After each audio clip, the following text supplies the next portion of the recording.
I'm Tara Mergener. Tonight on EWTN News Nightly, the verdict is in. The jury reaches its decision in the gun case involving Hunter Biden. We'll have reaction from the White House. Push for peace, analysis of the United Nations plan for a ceasefire between Israel and Hamas. On trial in Hong Kong, new developments in the situation facing Catholic pro-democracy advocate Jimmy Lai.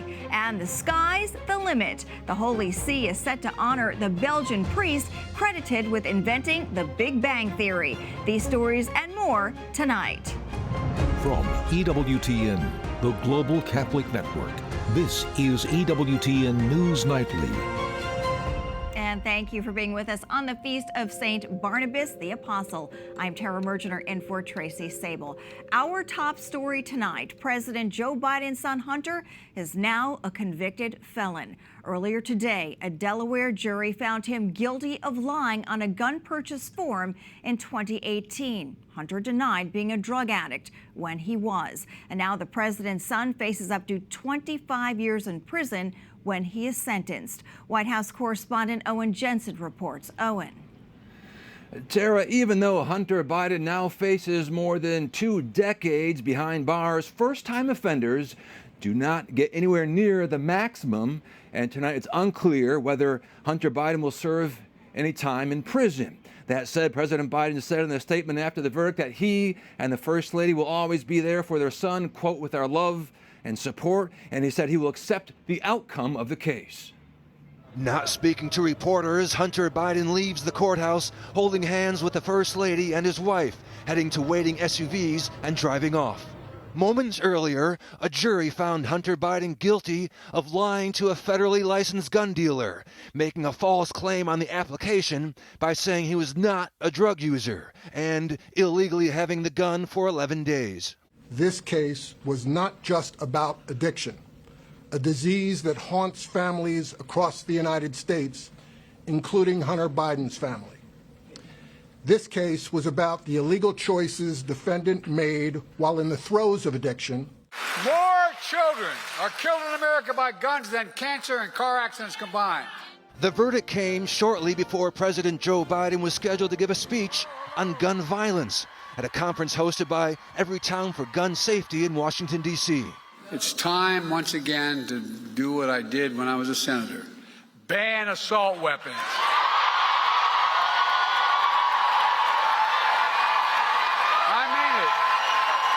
Now, with less than 5 months until November, Hunter Biden and former President Donald Trump both stand convicted by jurors in an election year. The Trump campaign reacting to today's verdict, writing, "This trial has been nothing more than a distraction from the real crimes of the Biden crime family, which has raked in tens of millions of dollars from China, Russia, and Ukraine.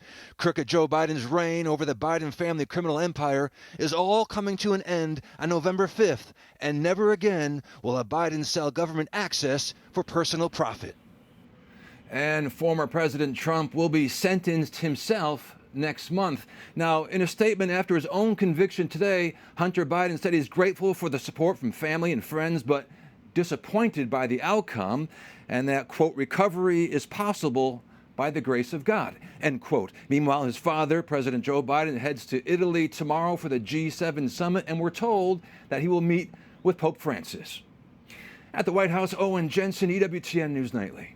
Owen, thank you. On Capitol Hill, lawmakers on both sides of the aisle are sounding off about Hunter Biden's verdict. I know this is a tough time for the Biden family. I think this is the right decision by the jury. You cannot lie on a federal firearms application, and I applaud the judge and the jury for following the law. Well, he had his day in court, and everybody is treated equally under the law. I'm sorry for the family. I'm sorry for his children. But I guess justice to serve. We'll see. I can't see him doing any prison time. If he did, it'd be a country club somewhere. House Committee on Oversight and Accountability Chairman James Comer called the verdict a step toward accountability, but adds until the DOJ investigates everyone involved in the Biden's corrupt influence peddling schemes that generated over $18 million in foreign payments to the Biden family, it will be clear department officials continue to cover for the big guy, Joe Biden. We are also following several developments in the Middle East. The United States announcing an additional $400 million in aid for Palestinians. Secretary of State Antony Blinken says the money will help civilians in places like Gaza and the West Bank. I'm announcing an additional $404 million in new aid to Palestinians, in addition to the more than $1.8 billion in development, economic, and humanitarian aid that the United States has provided since 2021. Now, Blinken made that pledge at an emergency international conference in Jordan. He has been meeting with leaders from across the Middle East to build support for a ceasefire in Gaza. Israeli Prime Minister Benjamin Netanyahu supports the measure, which was first announced last month by President Joe Biden. Now, Secretary Blinken calls on Hamas to agree to the deal. That was also approved by the UN Security Council yesterday. And here with analysis is Gershon Baskin, award-winning writer and former Middle East peace negotiator. Gershon, thank you so much for joining us today. On the Security Council vote, it is so rare to see such agreement. Does that give this resolution more gravity? And does a signature from Netanyahu, along with mounting international pressure, mean anything to Hamas? And what will it take to get them to the table and accept a deal? First of all, the Security Council was a very good Security Council resolution. It is rare, as you said, to see such a good resolution coming out of the Security Council, and no one vetoed it. Russia did abstain, but the rest of the world apparently agrees with it. The big question is, does Israel agree to it? Will Hamas agree to it? As far as I can see, Netanyahu has said yes to Secretary of State Blinken and to President Biden, but I don't believe that Netanyahu could get this through the cabinet. Hamas has asked for clarifications because Hamas won't make a deal that doesn't end the war. And as far as we've been told, Israel won't make a deal that does end the war. So I'm not sure how much value there is in the Security Council resolution or in the supposed agreement of Netanyahu to President Biden and Secretary Blinken. We have to see what's happening in the coming days.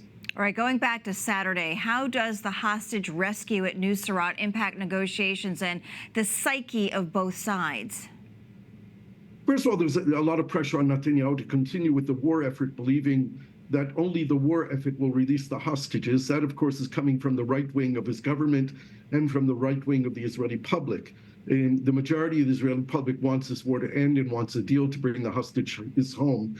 There are 120 hostages left in Gaza. Believe that about 80 of them are still alive. We know that the longer they stay in Gaza, the more there is risk to their lives. The rescue operation, which was a military act of heroism, no doubt about it, but it also left about 270 dead people in Gaza. We don't know how many of them were combatants and how many were non-combatants, but a significant number were non-combatants. And we have to understand and accept that the only way to bring all the hostages home is through a negotiated deal with Hamas. The only way to have a negotiated deal with Hamas is to end the war. Gershon, how do you see the next days and weeks playing out? Will we see a deal soon, or is this war just going to continue on? I would really like to be optimistic. I try to be optimistic. It's difficult to see how you close the gap between one side that says no deal without an end to the war and the other side that says no deal with the end to the war. I don't know how they're going to do it. I think that U.S. pressure on Israel could be effective, but the only effective pressure would be if the U.S. would notify Israel that it's not shipping any more bombs to Israel for this war. It would have Israel's back if Hezbollah attacks or if Iran attacks, but the United States could stop this war by stopping to fuel it with additional weapons to Israel. Other than that, I don't know how it stops. The U.S. is talking about a separate deal with Hamas on the release of 8 American hostages, 5 of them who are believed to be alive. I don't know what the United States could offer Hamas that Hamas would accept. Certainly not money. The United States can't stop the war. I don't know what could be provided here. So I think we're pretty deadlocked. And right now, I think with the exit of Benny Gantz's party from the government, we might very likely see masses, many more masses of Israelis taking to the streets, demanding an end to the war and new elections in Israel. That might be the only hope for us ending this war. Gershon Baskin, appreciate your thoughts. Thank you so much. Thank you. Defense spending, a contempt resolution against the Attorney General, and support for in vitro fertilization. What do they have in common? These are the topics U.S. lawmakers will have the chance to weigh in on all this week. Capitol Hill correspondent Eric Rosales runs down the issues from the Hill. Eric. Well, good evening, Tara. It's good to see you. Let's start with the Justice Department. This week, House Republicans are leaning into their investigation against Attorney General Merrick Garland for failing to turn over audio tapes of Special Counsel Robert Hur's interview with President Biden over his family's business dealings with foreign nationals. Republicans on the House Judiciary Committee wrote, quote, "To date, despite numerous requests from the committees for certain audio recordings responsive to the subpoena and the specific warning that failure to produce the audio recordings would result in contempt proceedings, Attorney General Garland has failed to do so." The AG said in a hearing last week he will not back down. I will not be intimidated, and the Justice Department will not be intimidated. We will continue to do our jobs free from political influence, and we will not back down from defending democracy. Today, the House Rules Committee voted yes to hold Garland in contempt. A full House vote is expected later this week. Mr. Speaker. House Republicans are also eyeing a vote on a $147.5 billion military construction and veterans bill with pro-life and pro-family provisions. The White House is taking issue with the fact the bill makes the VA follow the Hyde Amendment. The White House also calls out provisions that would ban gender-affirming care, ban the VA from flying the LGBTQ plus pride flag at its facilities. The bill also prohibits discrimination against anyone who believes in traditional marriage. Last year, most pro-life amendments did not make the final version. Meanwhile, House Democrats are trying to round up enough signatures to force a vote on a bill to codify contraception access. Show the American people your clear message that you stand with Democrats, you stand with President Biden, and saying this is a fundamental right for people to have contraception. In the Senate, a vote will take place Thursday on a Democrat-supported bill to make IVF access the law of the land. Republicans claim it goes far beyond that. It would legalize human cloning. It would legalize commercial surrogacy, including for young girls without parental involvement. It would legalize gene-edited designer babies. And Republicans are pushing back. Senator Ted Cruz and Katie Britt have their own IVF bill. They plan to bring it to the floor sometime this week. Also want to let you know that on Thursday, former President Donald Trump, well, he's going to be meeting with Senate Republicans. It's being billed right now as a policy meeting to discuss issues like Social Security, the border, and foreign policy. And also, Manhattan DA Alvin Bragg is set to testify before the House Judiciary Committee. That's scheduled for July 12th, just one day after President Trump's sentencing hearing. Tara? All right, Eric, a lot going on. Thank you. Well, we have a lot more still to come on EWTN News Nightly, including a plane crash in Africa. The Catholic vice president of Malawi is among the victims of a deadly accident. And the latest on the trial of Catholic pro-democracy advocate Jimmy Lai in Hong Kong.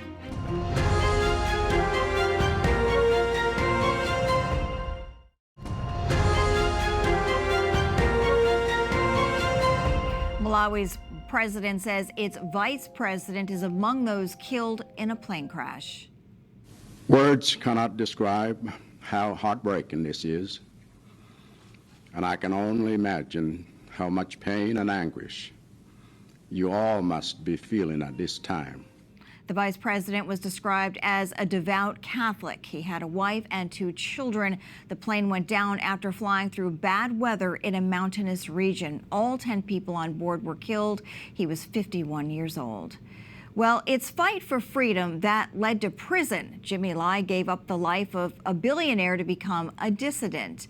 The Hong Kong media mogul and Catholic convert staunched criticism of the Chinese government and support for democratic movements led to his arrest in 2020 under the national security law. Since then, he has faced multiple convictions. The prosecution rested today in his latest trial and his case adjourned until next month. For more on this, I want to bring in Mark Clifford. He is the president of the Committee for Freedom in Hong Kong Foundation and the author of a forthcoming biography on Jimmy Lai. Welcome. First of all, can you tell us about this latest trial under the national security law?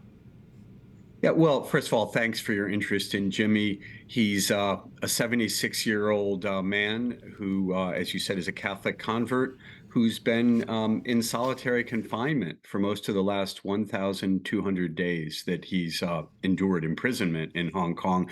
The latest trial is another of the sham set of charges that they've brought against a man who they've proven only that he believes in nonviolence, and he wanted to put much of his considerable fortune where his mouth was, for democracy and for freedom. So he's charged with subverting state power, but all the prosecution seems to have shown during this lengthy trial that started last December is that he was a newspaper owner who believed in fighting for democracy, and if anything, acted as a moderating force, counseling nonviolence and restraint on the part of younger protesters. So I think there's no case to offer, but of course, I'm not a national security law judge in Hong Kong. Do you think he can really get a free and fair trial in Hong Kong? Absolutely not. I think it's a sham. I think it's wonderful that he's willing to show the Hong Kong system for what it is and how unfair it is. He's hired the best lawyers he can hire, and under Hong Kong law, under the mini constitution that the Chinese government wrote, he should have the right to have the best lawyer in the world. The authorities in Hong Kong, with help from Beijing, rewrote the rules so that he couldn't have the foreign lawyer of his choice, a human rights advocate, barrister named Tim Owen from the United Kingdom. So no, he can't get a fair trial, and it's kind of a joke for the world to think otherwise. But you know, dictatorships like to play this game. They like to pretend that they're doing everything legally, when in fact they're just trying to silence a very forceful and effective critic of their authoritarian regime. Now, there's a Wall Street Journal opinion piece by Bill McGurn. The Bill McGurn Lay's godfather wrote, Jimmy wasn't jailed because of his faith. It was against the law, but he freely accepted handcuffs and prison bars because of his faith. Do you think that is what has kept him strong during this time? Absolutely. I think we're also fortunate that Jimmy has the strength to persevere against really against Xi Jinping. And it's his faith. He converted in 1997, 1 week after the handover of Hong Kong, which had been a British colony for 156 years and exemplified the sense of fair play and, above all, rule of law that allowed Jimmy Lai to become such a successful and wealthy entrepreneur. He married his wife, Teresa, in 1991, and under her influence converted to Catholicism. And I think it's Teresa's steadfast support as well as his faith that's keeping him as strong as he is. Obviously, a very difficult situation. Mark Clifford, thanks for your thoughts. Thank you. All right, up next on EWTN News Nightly, the power of chastity. International speaker Jason Everett has advice on how to approach Pride Month. Plus, the Vatican Observatory honors the priest who pioneered the Big Bang Theory.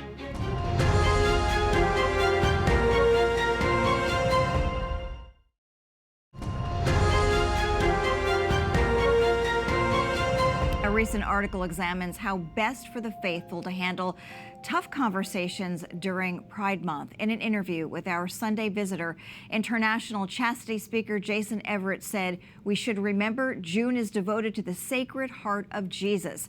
And he invited the faithful to approach same-sex attracted people with something other than gay pride or gay shame. And Jason Everett joins us now. He is an author, co-founder of the Chastity Project, and host of Lust is Boring podcast. Jason, great to be with you.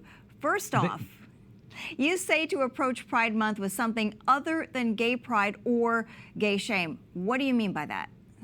Yeah, well, I think people who experience same-sex attractions are often led to believe that those are really the only two options on the table. You know, either hide in the closet out of fear or come out of the closet, embrace your sexual attractions as your identity and forget about God, the church, and the Bible and do whatever you want. But imagine feeling stuck in the middle there. Well, I don't want to throw God, but I don't want to live in a closet. Is there another option? And there is, and it's called chastity. It's not about repressing your desires and pretending they don't exist, but being able to trust that God actually has a plan for your life. But people who are living this out are seen as unicorns. Like, wait a minute, you can actually experience same-sex attractions, practice chastity and be happy, this is absolutely possible, and it's an invitation we need to extend to all. You know, in this article, you also say that Pride Month can be a great time to talk to children or others about same-sex attraction, and you encourage us not to, quote, hide in a bunker until July comes. Tell us more. Yeah, well, we need to understand, obviously, our primary role as parents, we're the primary sex educators, not the school, not the government, not even the church. It's our role to speak into these subjects. And obviously, we need to do it in an age-appropriate manner. Our children have a right to their innocence, and we obviously want to prolong that as long as we can. But when all these rainbows are thrown in our face and our kids start asking questions, we need to realize, okay, I don't really want to discuss this now, but maybe this is a teachable moment. I was at a department store, and my kids, the clerk there, was presenting as female, though he was male. Now, this is obviously a different issue than homosexuality, but similar. And the kid's like, you know, what do we do? How do we react? And I said, well, here, just watch me. And I said to the guy, how are you doing today? You know, having a good night? And I just treated him like a human being. And then I sat down with the kids and we had a discussion about what gender dysphoria was. I wasn't planning on discussing that with my elementary school kids, but it was thrown in our face. And now's an opportunity to learn how to respond, not only with the mouth of Christ, or I want to give them the truth, but with the eyes of Christ, the ears of Christ, to treat this person as a human being, not just some problem that needs to be debated. Yeah, that sounds like you definitely had a teachable moment there. And you talk so often about the power of chastity. Tell us why chastity is so important, and how did you come to this realization? Well, I did several years of sidewalk counseling in front of an abortion clinic in college, and I started feeling late. Okay, why am I meeting these women and they're having an abortion in 45 minutes? Like, why couldn't I have met her when she was 15 years old? Because if she'd learned about chastity then, she probably never would have dated this guy in the first place and end up in this difficult situation. So instead of focusing on just on the supply of abortion, I thought maybe we need to look at the demand for it, which is unchastity. And so this is a virtue that we're all called to practice, whether you're single, married, religious, and it doesn't eliminate our sexual desires. It orders them according to the demands of authentic human love. And so it frees us to love, because if I can't say no to my temptations, then saying yes to them means nothing. And it also frees us to know if we're authentically being loved. Okay, does that person actually want me, or do they only want the pleasure that they're getting from me? And so this is a virtue that doesn't end in marriage. It's a virtue that also holds marriages together. So it's something we all need to embrace. Definitely an interesting perspective. Jason, any final thoughts? Yeah, I would, if you've got people in your life who experience same-sex attractions, I mean, love these individuals. Don't treat them like second-class citizens of the church. You know, you might be, as they say, the only Bible they ever get to read. And so love them. Perplex them with your love. Like, wait a minute, I know that person's Catholic, but they love me? I thought those people hated us. And so let's lead in with love during this month so that they know that Christ is inviting them to intimacy, not offering them a life devoid of that. And so if you got questions on that, you know, our website's chastity.com, and we've got lots of resources for parents as well as young people and married couples also. Jason Everett, lots to think about here. Thank you so much for joining us today. Thanks for having me on.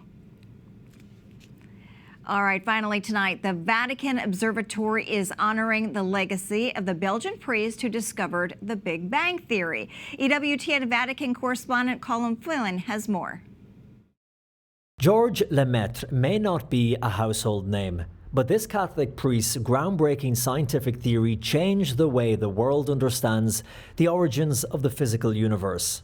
The Belgian priest devised what is labelled the Big Bang Theory in 1931. Father Georges Lemaitre's studies into black holes, space-time singularities and gravitational waves will be the subject of an upcoming scientific conference at the Vatican Observatory between June 16th and 21st. Brother Guy Consolmagno is the director of the Vatican Observatory and tells me, despite what some may think, faith and science complement each other. A lot of people think, somehow the Big Bang is contrary to the church. When Father Lemaitre, who was a mathematician with 2 PhDs, one in math and one in astrophysics, came up with this theory, he was very careful to say, it is not the same thing as a creation in Scripture. It's our best description of what happens after that creation.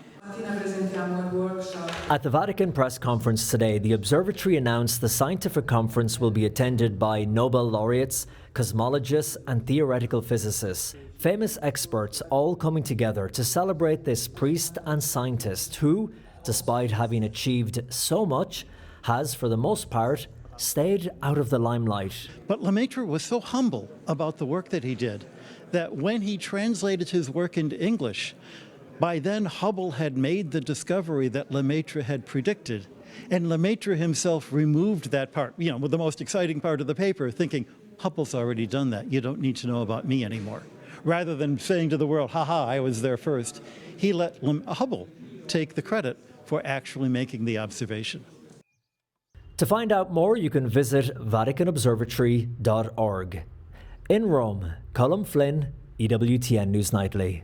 All right, such a cool story. And we thank you for watching tonight. Remember, you can follow us on social media, Facebook, X, and Instagram at EWTN News Nightly. I'm Tara Mergener. Good night and God bless.